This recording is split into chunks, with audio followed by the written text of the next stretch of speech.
Hello and welcome everyone. Today we will be discussing how to use platelet transfusions.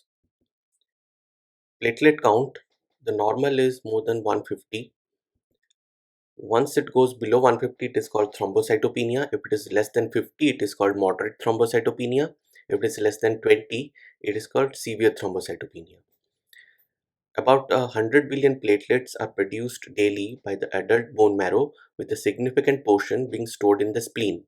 A singlet platelet transfusion unit contains approximately 3 into 10 to the power 11 platelets.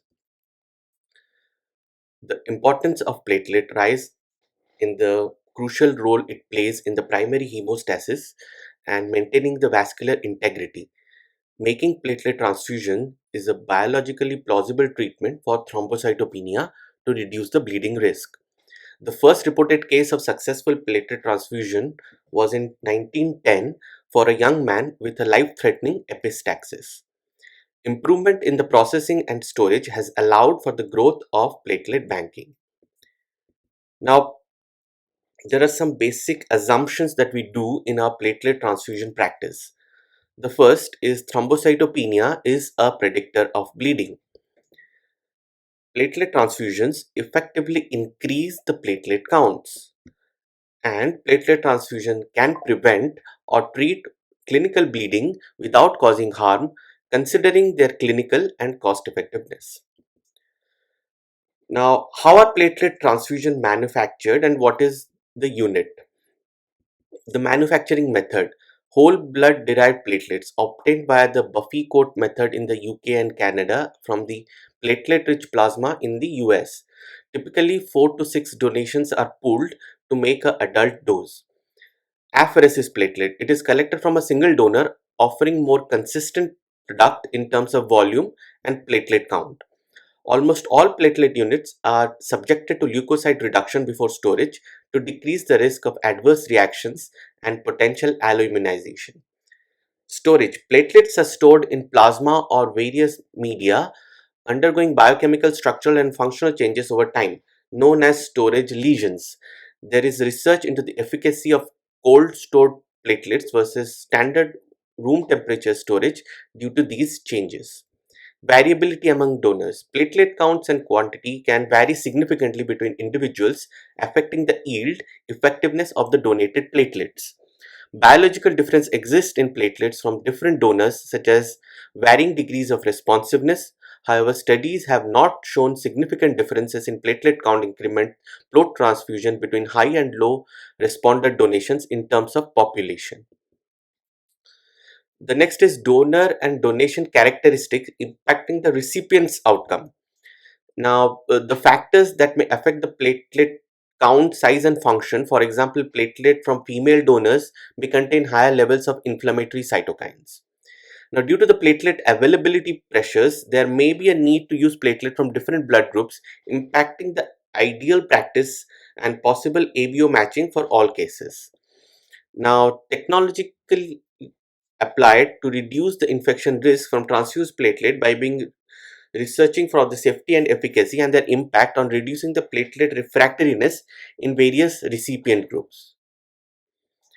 So coming to our first case. The first case is a hematological malignancy, a 47-year-old man with myeloma who has received autologous stem cell transplant. He had experienced minor reactions to platelet transfusions and minor bleeding episodes in the past, but reported no spontaneous bleeding today. His post-transplant platelet count was 13 yesterday and 7 today, and the factors that were considered in this case before we transfused will be discussed over here. The first thing is thrombocytopenia and the risk of spontaneous bleeding. The assumption: there is a common clinical assumption that low platelet count correlates with the risk of spontaneous bleeding, non-traumatic. Yet, evidence suggests the relationship is not so straightforward. Now, the Play-Doh trial findings were no significant pattern of decreased bleeding with higher platelet counts in the range of 60 to 80 for both adult and pediatric patients. Minimal increase in the bleeding rates even if the rates were less than 5. Factors which influence the bleeding. Higher bleeding rates were observed in allograft stem cell transplant recipients and children, indicating that factors beyond platelet count play a very crucial role in the bleeding risk. A secondary analysis of the TOPS trial identified additional risk factors of bleeding, including type of treatment, allogenic versus chemotherapy, female sex, and the presence of fever. The importance of cumulative burden of thrombocytopenia. Now, the number of days with a platelet count less than 10 was linked to a WHO grade 2 or 4 bleed. Now, this suggests that the cumulative burden of thrombocytopenia and the history of recent bleeding may be more relevant for deciding on prophylactic transfusion than a single platelet count. Now, the lack of correlation in other populations. The poor correlation between the severity of thrombocytopenia and the risk of spontaneous bleeding or IVH extends to neonates as well. Now, transfusion reactions. Now, these are the problems for which we are worried about giving platelets. Otherwise, we could have given platelet to all patients. Commonality. Platelets are most commonly implicated blood component in the transfusion reaction. Types of reaction.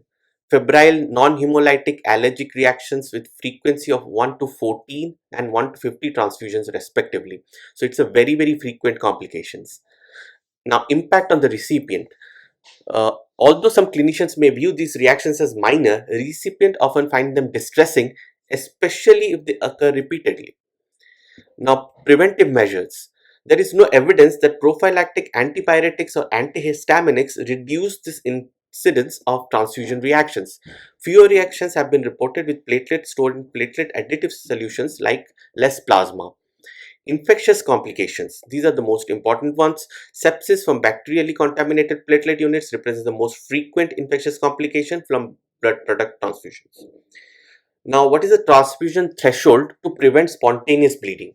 What is the current practice? The practice of using the threshold of 10 is something which is currently used in all our clinical guidelines. Now, data from 3 RCTs involving 500 patients suggests that lower threshold do not result in more bleeding than higher threshold.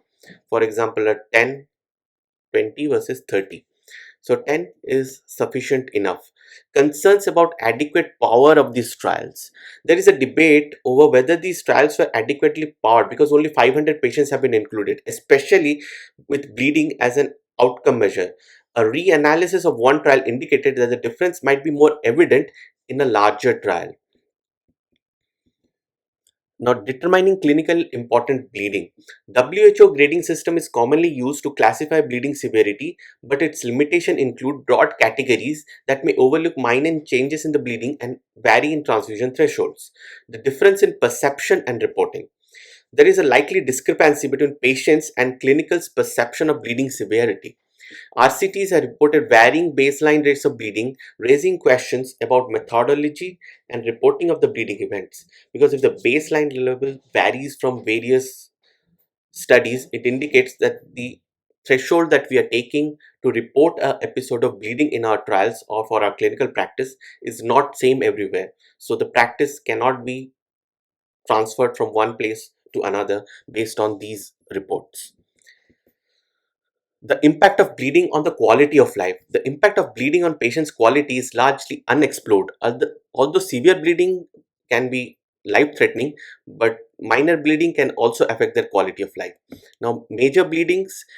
Reviews of severe bleeding events in RCTs reveal that major bleedings often occur at platelet counts above the conventional threshold for transfusion. Now, progress of bleeding severity. There is no clear evidence that minor bleeding episodes predict more severe bleeding, which could impact the approach to prophylactic transfusion. For example, if a patient is oozing from the central lines, is a minor bleeding, but if it will result in a life-threatening intracranial hemorrhage or not is not clearly known. Now, the benefit of prophylactic transfusion. Coming back to the Play-Doh trial, high-dose transfusion policy did not result in lower rates of bleeding or fewer transfusion episodes, indicating no dose-effect relationship. A higher dose was linked with increased number of transfusion-related adverse effects. The impact of policy discussions. These findings are contributing to the national debate regarding the minimum threshold that should be kept for platelet content amidst concern of supply and the inventory management. Subsequent RCTs on prophylaxis versus therapeutic approach. Two later RCTs tested the outcome of patients under routine prophylactic protocol against those receiving transfusion only as a therapy, challenging the prevailing practice. Both studies achieved their recruitment goals, suggesting any identified risk of foregoing prophylaxis were likely modest. The TOPS trial outcome. Non-inferiority for rates of WHO grade 2 and 4 bleeding was nearly declared, indicating that not using prophylactic transfusion might not lead to significantly more bleeding. In the autologous transplant subgroup, the rates of WHO grade 2 to 4 bleeding was identical between no prophylaxis and prophylaxis group. Severe bleeding analysis showed, although not the primary focus, the TOPS trial provided data regarding this, that is grade 3 to 4 bleeding, with only 6 cases in no prophylaxis case and just 1 case in the prophylactic case. Now, impact of platelet transfusion. Many patients may continue to experience bleeding despite receiving platelets, and the effectiveness of the transfusion in preventing future bleeding is again uncertain. So, the importance of clinical factors like the factors that influence significant bleeding indicate that the patient assessment should encompass a broader range of consideration rather than just the platelet levels. The subgroup analysis. Certain patient group that like those with autologous transplant may not benefit from prophylactic transplant regardless of their patient count, suggesting that one side fit all guideline may not be appropriate for every patient. Risk adapted approach. Adopting a risk adapted strategy for transfusion rather than strictly adhering to platelet count thresholds may be more beneficial. This approach allows for personalized treatment plans based on the particular individual's risk factor and clinical condition. In some cases, the patient may not derive benefit from the prophylactic platelet transfusion. The decision to transfuse should therefore be considered in specific context, risk profile of the patient rather than solely relying on the platelet counts. So coming to the next case, a pediatric patient with preterm neonate, a preterm female neonate born at 27 gestational age, needed minimal respiratory support on day 4. Clinical examination revealed minimal oozing at the umbilical stump. The platelet count was 35. So the concern is IVH, which is a serious complication in preterm neonates, potentially leading to significant morbidity and mortality. This context has historically led neonatologists to adopt a more liberal approach to platelet transfusion to prevent such outcomes. The platelets for neonatal transfusion study 2 trial provided pivotal data indicating that preterm neonates in the liberal threshold, that is with the arm less than 50, experienced higher rates of death and major bleeding compared to restrictive transfusion, that is less than 25. Now, this suggests that a lower threshold may be safer in non-bleeding preterm neonates, challenging the previous practice. The mechanism of harm with liberal practice. The potential harm associated with the liberal transfusion may include fluid shifts due to the transfusional volume, pro-inflammatory effect of the platelets, which may disrupt the cerebral blood flow, increasing the risk of IVH, hemovigilance and reporting needs. There is a gap in hemovigilance system in adequately reporting pediatric and neonatal transfusions, which complicates the understanding of transfusion practice and their outcome in the population. Improvement in reporting could enhance patient safety and inform patient changes. So how to manage this particular case? Based on the current RCT, including the finding that of the last trial, a lower threshold of 25 should be used. Now, in this case, the neonate shows minimal sign of bleeding and has a platelet count of 35. There could be reasonable to withhold the platelet transfusion, aligning with a more restrictive pattern because the bleeding is not very significant.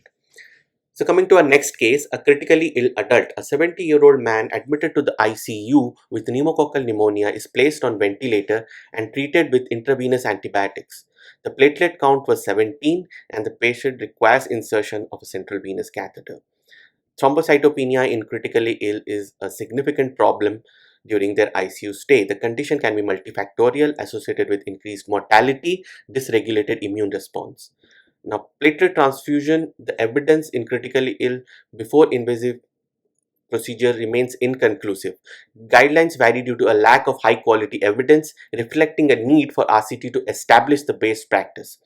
Risk for platelet transfusion. Platelet transfusion in critical ill is linked with numerous risks, including ARDS, nosocomial infection, venous and arterial thrombosis, longer ICU stays, higher mortality. These risks underscore the need for caution and judicious use of transfusions. The role of the bedside point of care tests. The TEC or ROTEM offer a global assessment of the coagulation and increasingly being used to guide transfusion thresholds. These assays may provide more accurate predictions of bleeding risk compared to platelet count alone and could potentially reduce the unnecessary transfusion done in some cases.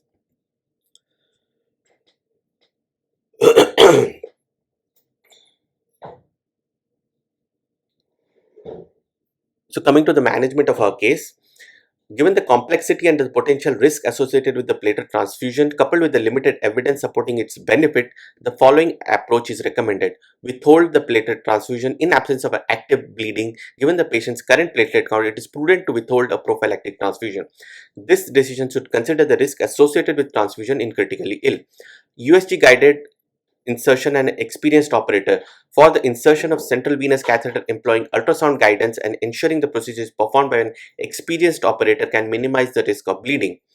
Now, further research requires the role of the point of care tests in predicting bleeding risk, guiding transfusion decision in stable, non-bleeding critical ill, warranting further investigation. This approach could potentially refine transfusion practices and improve patient outcomes. The next case is a case 4, that is 25-year-old admitted to the emergency with serious trauma.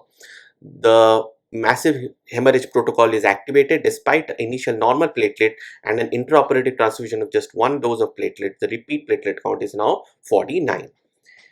Now, trauma-induced coagulopathy is a known entity. It is a complex failure of the coagulation system triggered by the massive trauma. It involves activation of the protein C, hyperfibrinolysis, rapid depletion of coagulation factors, and fibrinogen.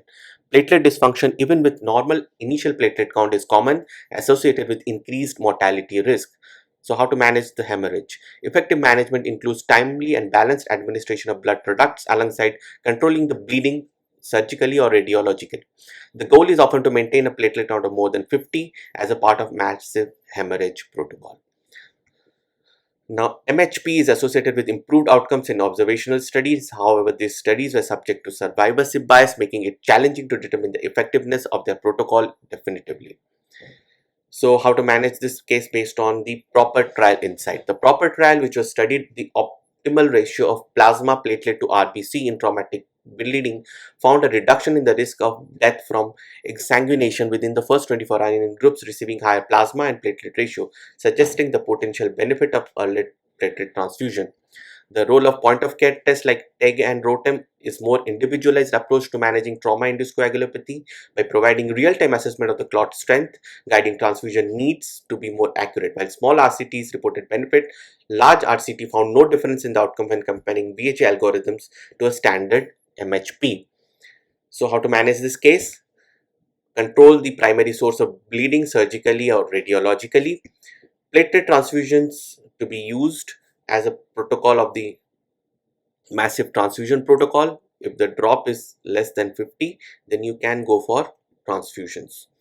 Despite the unclear impact of point of care in clinical outcomes, they still provide a valuable insight and can be used as this particular step. So this is the last case. Is a 78-year-old woman who is admitted to the emergency with increased confusion. She is taking clopidogrel. A CT scan reveals an acute subdural hematoma. So neurosurgery is planned. Her platelet count is 271. Now, the impact of antiplatelet on intracerebral hemorrhage. A significant proportion of patients experiencing non-traumatic ICH are usually on antiplatelets. So antiplatelets are traditionally being used to mitigate effects of the antiplatelets on ICH volume and their outcomes. Now, the evidence from the patch trial. The patch RCT specifically investigated the role of platelet transfusion in patients with supratentorial ICH on platelet medications. It found that platelet transfusion increased the risk of death and dependency, challenging the routine use of transfusion in the context of antiplatelet usage. The applicability of the patch finding. While the patch trial shows significant evidence, its finding is applicable to all patients on newer antiplatelets like clopidogrel under various clinical scenarios such as varying severity of ICH and different dosages, making the subject for further research more important. Now, how to manage this particular case? Now, given the best available RCT evidence from the patch, platelet transfusion in the case is not indicated. Increasing the risk of death and dependency observed in the trial suggests caution in administering platelets for ICH with patient on antiplatelet. though there we know there is a need for further research to find what dosage, what medications, and the severity, all these things taking into account how to use platelet transfusions. Monitoring: patients should receive close monitoring for changes in the neurological status, the control of the blood pressure, and other supportive measurement. Decision regarding intervention should be revisited based on the clinical status in consultation with neurosurgery. So to summarize, there is uncertainty based on the benefits and the risk. There is a significant confusion regarding this, highlighting the data from the meta-analysis of the RCTs which suggests no consistent impact of platelet transfusion, though the wide confidence interval hint at possibility of clinically significant effects. Beyond hemostasis, we must also see platelet play a much more bigger biological role other than hemostasis. So looking only at the bleeding implication is not quite important. Now, alternatives to platelet transfusion. Interest is growing in alternatives to platelet transfusion like drugs and factors that stimulate endogenous platelet, target fibrinolysis, and increase fibrin and fibrinogen levels. However, evidence of effectiveness in specific settings such as tranexamic acid in thrombocytopenic patients remains very limited. Now, innovation in platelet products. Research gap exists in the development of platelet products such as the role of cryopreserved cold stored platelets in the setting of standard platelet availability is limited. Preliminary results of a small RCT on cryopreserved and cold stored platelets suggest potential hemostatic benefit without any harm. Now, optimizing the transfusion. Advanced statistical analysis of large data set could help identify patients at lower or increased risk of bleeding, allowing for targeted intervention like platelet transfusions to optimize hemostasis. Tailoring platelet transfusion. There is a possibility of tailoring platelet transfusions based on the patient's platelet unit characteristics, such as using higher platelet count units for major bleeding scenario, low platelet count units for low bleeding risks, and prophylaxis. Now, there is a need for adaptive trials. The current approach of comparing two arbitrarily defined transfusion thresholds may not effectively identify the optimal and the best method. Future research should focus on more cost-effective adaptive trials that pursue a precision medicine approach in platelet transfusion practices. So to summarize, the platelet transfusion has two things. There is a transfusion risk, there is a transfusion benefit. The benefits are increased platelet count, increased aggregation, clot strength, and decreased bleeding. However, there is a risk, that is the increased IL-8, increased SD40L. There is oxygen requirement and organ dysfunction leading to increased bleeding and transfusion reactions and mortality. So the platelet transfusion also has factors like the product factor, the storage duration, product type, microvascular content, the donor impacts like the HPO blood grouping, sex, and age. Based on that, you must take all these things into account, and also the clinical setting, whether you're giving for a bleeding or prophylaxis, the disease process, whether it's a malignancy, neonate, critically ill, surgery, trauma, likelihood of history of bleeding, that is the risk of bleeding in that patient. So taking all this into account, you need to transfuse your platelet. Thank you for your patience.